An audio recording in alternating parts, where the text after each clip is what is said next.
வாழ்க வளமுடன். இன்றைக்கி நம்ம சேனலில் ப்ராக்டிக்கல் ஸ்டோரிஸ் தான் நான் உங்களுக்கு சொல்ல போகிறேன். நிறைய கதைகள் நாம் பார்த்துட்டு வரோம். என்னோடய சேனலில் லைக் பண்ணுங்கள், ஷேர் பண்ணுங்கள், சப்ஸ்கிரைப் பண்ணுங்கள். நிறைய கதைகளை கேட்டுகிட்டே வாங்க. நம்ம வாழ்க்கையில் எப்படியெல்லாம் முன்னேறணும் அப்படிங்கிறதுக்கு என்னோடய கதைகள் உங்களுக்கு கண்டிப்பாக உதவி செய்யும் அப்படின்னு சொல்லிட்டு நான் நம்புகிறேன். முதல்ல ஒரு கதைக்கு போகலாம். ஒரு பாட்டியும் பேரனும் போய்கிட்டு இருந்தாங்க. ஒரு சின்ன கோயில், அதில் ஒரு 50 படி தான் இருக்குது. அதில் ஏறி போய் ஒரு முருகன் கோயில் போய் சுவாமியை தரிசிச்சுட்டு வரலாம், வீட்டுக்கு பக்கத்தில் இருக்க என் கூட வான்னு சொன்னோன்னையும் அந்த பேரன் சின்ன பையன், ஒரு 7-8 வயசு இருக்கும். சரின்னு சொல்லி பாட்டியும் பேரனும் போய்கிட்டு இருக்காங்க. சரி, போய்கிட்டு இருக்கும்போது இந்த பையன் ஓடி போயிடக்கூடாதுன்னு பாட்டி நினச்சிருக்கா. சரி, பாட்டி கையை பிடிச்சிக்கோடா செல்லம் அப்படின்னு சொல்லியிருக்கா. சரின்னு அந்த பையன் பாட்டி கையை பிடிச்சிருக்கான். 2 பேரும் கோயிலுக்கு போயிட்டு மேலே ஏற போகிறாங்க. ஒரு 5 படி தான் இருக்குது. அப்போ அந்த பேரன் கேட்குறான், பாட்டி நான் தொலைஞ்சி போயிடுவேன்னு சொல்லிட்டு தானே நீ என் கையை இருக்க பிடிச்சிருக்க அப்படின்னு கேட்குறான். அப்போது அந்த பாட்டி சொல்கிறா, இல்லைடா கண்ணா, பாட்டிக்கு ரொம்ப வயசாகிடுது. பாட்டி எங்கேயாவது தொலைஞ்சி போயிட்டா நீ போய் உங்கள் அம்மா அப்பாவுக்கு பதில் சொல்லணும்ல, அதனால தான் உன்னைய பாட்டி கையை பிடிக்க சொல்லியிருக்கேன். நீ சமத்துடா, நீ நல்லா ஃபஸ்ட் ரேங்க்லாம் வாங்குற, நல்லா ஓடுற ஆடுற, உன் கையை நான் ஏன்டா பிடிக்கணும்னு அப்படியே சொல்லிட்டான். அந்த பையனுக்கு ஒரே சந்தோஷம்.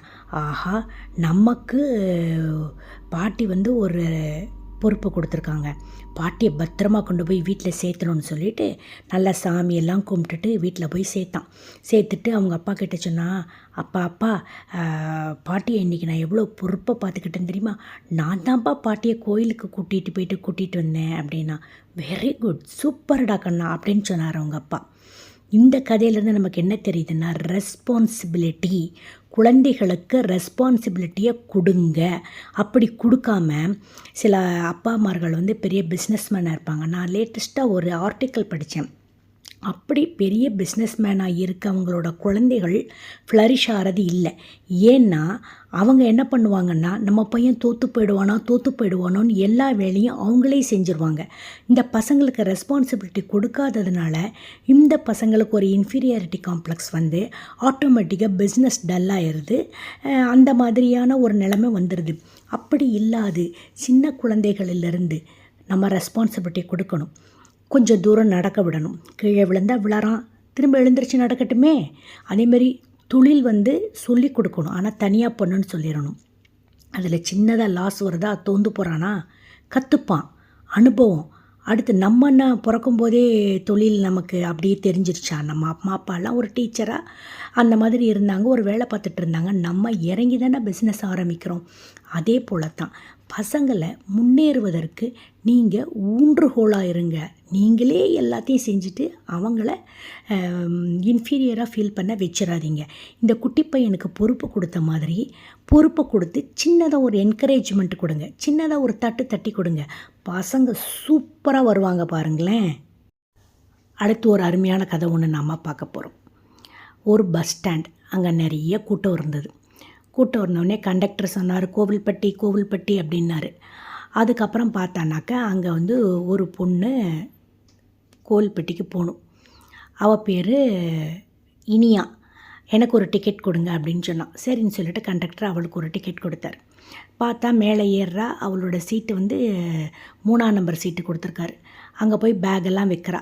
4ஆம் நம்பர் சீட்டில் ஒரு வயதான பாட்டி, ஆனால் நல்லா திடகாத்திரமாக இருக்கிறாங்க. அவங்க உட்காந்துருக்காங்க. அவங்கள்ட்ட இவ சொல்கிறா, பாட்டி நீங்கள் என்னோடய பேக்கை பார்த்துக்கங்க, நான் போய் டிஃபன் வாங்கிட்டு வந்துடுறேன் அப்படின்னோடனே சரிம்மா அப்படிங்குது பாட்டி. அவள் போய் டிஃபனும் வாட்டர் பாட்டிலும் வாங்கிட்டு உட்காடுறா. உட்காந்தோடனே அந்த பக்கம் போகிற ஒரு இளைஞன், ஒரு வயசானவங்க எல்லாம் பார்த்து இவங்களை சிரிச்சுட்டு ஃப்ரெண்ட்லேயே கையெல்லாம் ஆட்டிகிட்டு போகிறாங்க. சரின்னு சொல்லி இவங்க உட்காரட்டாங்க. அடுத்து பஸ்ஸு ஸ்டார்ட் ஆகிடுச்சு. பஸ்ஸு கிளம்பி போய்கிட்டு இருக்கு. நல்லா காற்று அடிக்குது. நல்லா வேர்வெல்லாம் இல்லாமல் நல்லா ஜம்முன்னு உட்காந்துருக்காங்க. உடனே பாட்டி கூட பாட்டி இவங்க பேச்சு கொடுக்குது. நீ இனியா கூட உடனே இனியாவும் பாட்டி கூட பேசிகிட்டே வரா. நீ எங்கம்மா போகிற அப்படின்னுச்சு. எனக்கு லீவு விட்டுருக்காங்க பாட்டி, நான் வந்து சென்னையில் ஒர்க் பண்ணுறேன், ஐடி கம்பெனியில் லீவு விட்டுருக்காங்க 10 நாள். அதனால் எங்கள் அம்மா அப்பாவை பார்க்குறதுக்காக நான் கோவில்பட்டிக்கு போகிறேன். அங்கே சித்திரை திருவிழா நடக்குது. அதனால் செண்பகவல்லியம்மன் வந்து ரொம்ப அற்புதமாக இருப்பாள். சின்னதுலேருந்து நான் அம்பாலேயே கும்பிட்டதுனால நான் அங்கே போய் ஒரு 10 நாள் இருந்து திருவிழாவெல்லாம் பார்த்துட்டு அம்மா அப்பா கூட இருந்துட்டு வரலான்னு சொல்லிட்டு போகிறேன் அப்படின்னு சொல்கிறான். பாட்டி ரொம்ப நல்லதுமா அப்படின்னு சொல்லுது. நீங்கள் எங்கே பாட்டி போகிறீங்கங்கிறா. நானும் சாத்தூருக்கு போகிறேம்மா, அங்கே மாரியம்மன் கோயிலில் சின்னதாக ஒரு திருவிழா இருக்குது, அதுக்கு தான் என்னோடய பொண்ணு அங்கே இருக்கா, அதனால் நான் போகிறதே இல்லை. வாமா வாமான்னு கம்பல் பண்ணி கூப்பிட்டா. பேரன் பேத்திகளுக்கெல்லாம் என் மேலே ரொம்ப பாசம்மா, அதனால் நானும் சாத்தூருக்கு போகிறேம்மா அப்படின்னு சொல்லுது. சரிங்க பாட்டி அப்படிங்கிறா. நீங்கள் சென்னையில் இருக்கிறீங்க, என்ன பண்ணிக்கிட்டு இருக்கீங்கன்னு கேட்குறா. நான் சென்னையில் தனியாக தாம்மா இருக்கேன், நான் சென்னையில் வேலை பார்த்துக்கிட்டு இருக்கேன். பொண்ணை கட்டி கொடுத்ததுனால பொண்ணு வீட்டில் போய் இருக்க முடியாதுல்ல, அதனால் நான் இங்கே வேலை பார்த்துக்கிட்டு இருக்கேன்னொன்னையும் அந்த இனியாவுக்கு ஒரே ஆச்சரியம். என்ன வேலை பாட்டி பார்க்குறீங்க அப்படின்னு கேட்குறா. நான் வந்து ஒரு 3 ஆஃபீஸில் வேலை பார்க்குறேம்மா. ஒன்றும் கிடையாது, காலையில் ஒரு 10 மணிக்கு போகணும், எல்லாம் தூத்து கொடுக்கணும், அவங்களுக்கு டீ வாங்கி கொடுக்கணும், பிஸ்கட்டோ வடையோ கேட்பாங்க, அதுவும் வாங்கி கொடுக்கணும், வாங்கி கொடுத்துட்டு வந்துடுவேன். ஆனால் ரெகுலராக கண்டிப்பாக போயிடணும், ஏன்னா அது எல்லாமே வந்து ஜென்ஸு வேலை பார்க்குற ஆஃபீஸு, அதனால் அங்கே லேடிஸ் கிடையாதுங்கிறதுனால நம்ம போய் பெருக்கி தொடச்சி எல்லாம் பண்ணலைன்னா அங்கே வந்து குப்பையாக இருக்கும், அவங்களெல்லாம் பண்ண மாட்டாங்கனால நான் போயிடுவேன். முந்தி ஒரு பொண்ணு வேலை பார்த்துட்டு இருந்தது, அது சரியாக வேலை பார்க்கல, ரொம்ப லீவ் போடுதுன்னு அந்த பொண்ணை நிறுத்திட்டாங்க. எனக்கு என்னம்மா அக்கா தொக்காம்மா, நான் கரெக்டாக போய் வேலை பார்த்துட்டு வந்துடுவேம்மா. அதனால் எனக்கு வந்து மாதம் 4500 கொடுக்குறாங்க, ஒரு 1000 ரூபா கூட்டி கேட்டிருக்கேன். சரி பாட்டி வாங்க, நீங்கள் கரெக்டாக வேலை பார்க்குறீங்க, கரெக்டாக வந்து எல்லாம் செஞ்சு தரீங்கனால உங்களுக்கு தரோம் அப்படின்னு சொல்லியிருக்காங்கம்மா அப்படின்னு.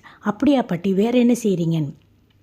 வேறு 3 வீட்டில் வந்து வாஷிங் மிஷின் வச்சுருக்காங்க, துணி போட்டுருவாங்க, டிஷ்வாஷர் வச்சுருக்காங்க, கழுவிடுவாங்க. நான் போய் வீடை வந்து நல்லா கூட்டி பெருக்கி அந்த பாத்திரத்தெல்லாம் தொடச்சி எடுத்து வச்சுட்டு துணியெல்லாம் காய போட்டுட்டு கொஞ்சம் அவங்களுக்கு காய் கட் பண்ணி கொடுத்துட்டு வருவேம்மா. அதுக்கு அந்த வீட்டில் வந்து எனக்கு வந்து ஒரு 5000 ரூபா கொடுக்குறாங்க, 3 வீடில் வேலை செய்கிறேன் அப்படின்னு சொல்லிச்சு. அப்படிங்களா பாட்டி அப்படின்ட்டு அவளுக்கு ஒரே ஆச்சரியமாக போச்சு.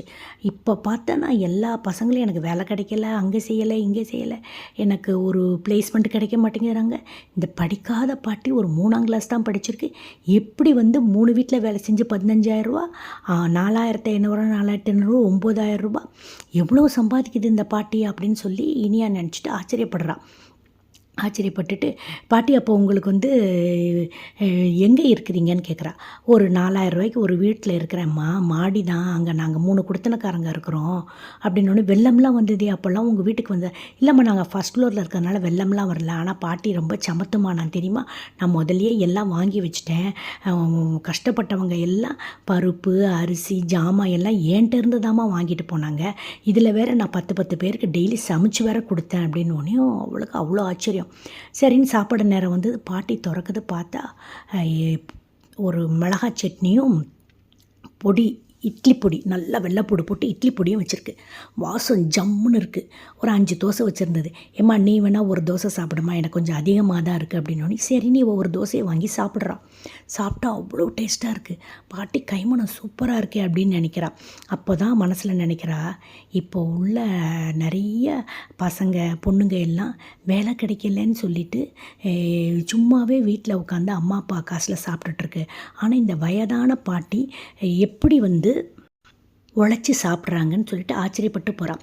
அந்த பாட்டி சொல்லுது, எனக்கு வந்து இந்த பென்ஷன் ஸ்கீமில் ஒரு 1000 ரூபாய் வேறு வரணும்ப்பா, அதனால் நான் சீக்கிரமாக 2 நாளையில் திரும்பிடணும், லீவு ரொம்ப போடக்கூடாது, ஆஃபீஸில் பசங்க பாவம் திரும்பிடணும்னு. பாட்டியோட பொறுப்புணர்ச்சியை பார்த்து இன்னும் ஆச்சரியப்படுறான். இந்த காலத்து பசங்களுக்கெல்லாம் பொறுப்புணர்ச்சியே இருக்க மாட்டேங்க, பாட்டி எப்படி பொறுப்பாக இருக்குது அப்படின்ட்டு. இதில் சம்பாரித்த பணத்தில் 10000 ரூபாய் செலவழிச்சிட்டு மிச்ச ரூபாயெல்லாம் சேவ் பண்ணி வச்சுருமான் பாட்டி பேங்க்கில்.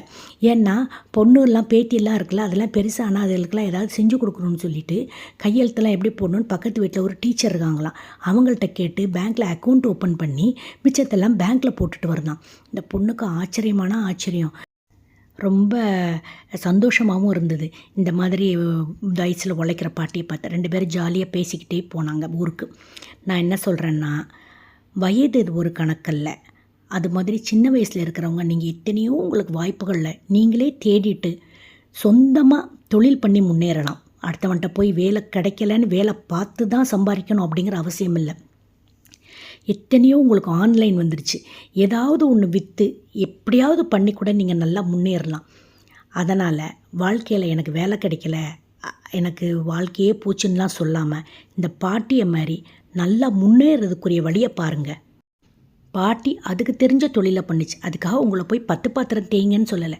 நீங்கள் படித்த படிப்புக்கு உங்களால் என்ன தொழில் பண்ண முடியுமோ, உங்களால் எப்படி ஸ்டெபிளைஸ் ஆக முடியுமோ, எப்படி முன்னுக்கு வர முடியுமோ அதை யோசித்து நீங்களும் முன்னுக்கு வர ட்ரை பண்ணுங்கள். அடுத்து ஒரு சூப்பரான பதிவில் உங்களை நான் சந்திக்கிறேன். அது வரைக்கும் காத்துக்கிட்டுருங்க. டாடா பாய்.